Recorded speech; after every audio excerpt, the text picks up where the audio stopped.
जय माता की। नवरात्रि के 5वें दिन देवी दुर्गा के 5वें स्वरूप स्कंद माता की पूजा की जाती है।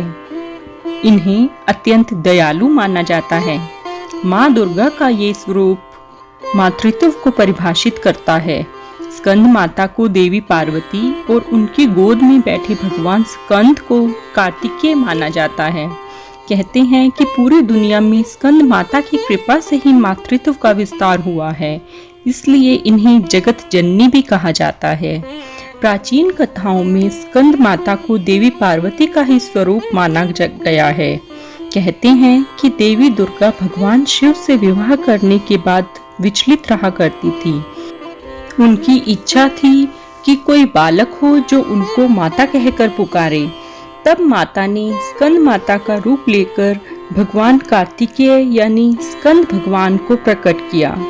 देवी दुर्गा के अन्य स्वरूपों की तरह स्कंद माता के हाथों में कोई अस्त्र शस्त्र नहीं है। यह पूरी तरह से माता के रूप में ही अपने भक्तों को दर्शन देती हैं।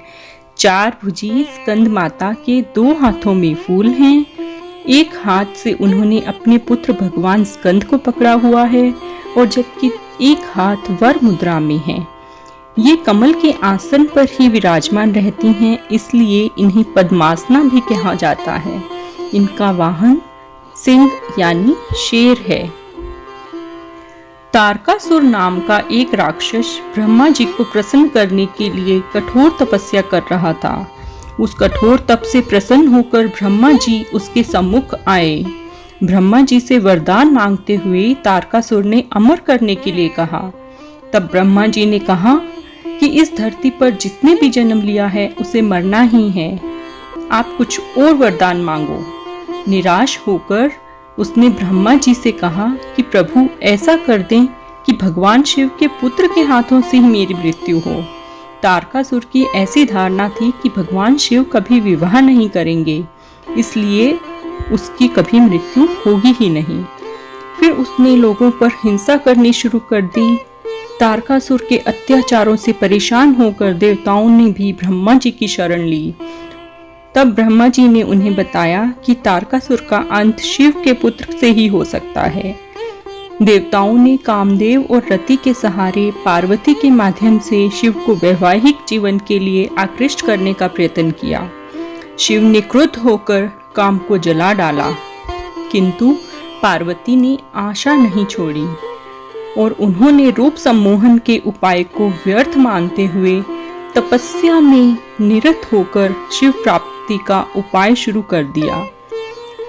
पार्वती जी की घोर तपस्या से शिव जी प्रसन्न हुए और पार्वती का पाणी ग्रहण किया और उनसे कार्तिकेय यानी स्कंद की उत्पत्ति हुई। स्कंद उत्पत्ति की वजह से ही इनका नाम स्कंद माता है। स्कंद को देवताओं ने अपना सेनापति बनाया और देवासुर संग्राम में उनके द्वारा तारकासुर का संहार हुआ। जय माता की। स्कंद माता की पूजन विधि। इस दिन भक्तों को पीले रंग के वस्त्र पहनने चाहिए। पीले रंग के आसन पर बैठकर उपासना करनी चाहिए। स्कंद माता की पूजा करने के लिए सबसे पहले घी या तेल का दीपक जलाएं। साथ ही धूप और अगरबत्ती जलाकर स्कंद माता के रूप का ध्यान करें। फिर दुर्गा स्तुति, दुर्गा चालीसा और दुर्गा सप्तशती का पाठ करने के बाद स्कंद माता के मंत्र का 108 बार जाप करें। इसके बाद स्कंद माता की आरती कर उन्हें पीले फूल अर्पित करें और माँ को पीले फल और मिठाई का भोग लगाएं। जय माता की। जय स्कंद माता। जय माँ दुर्गा।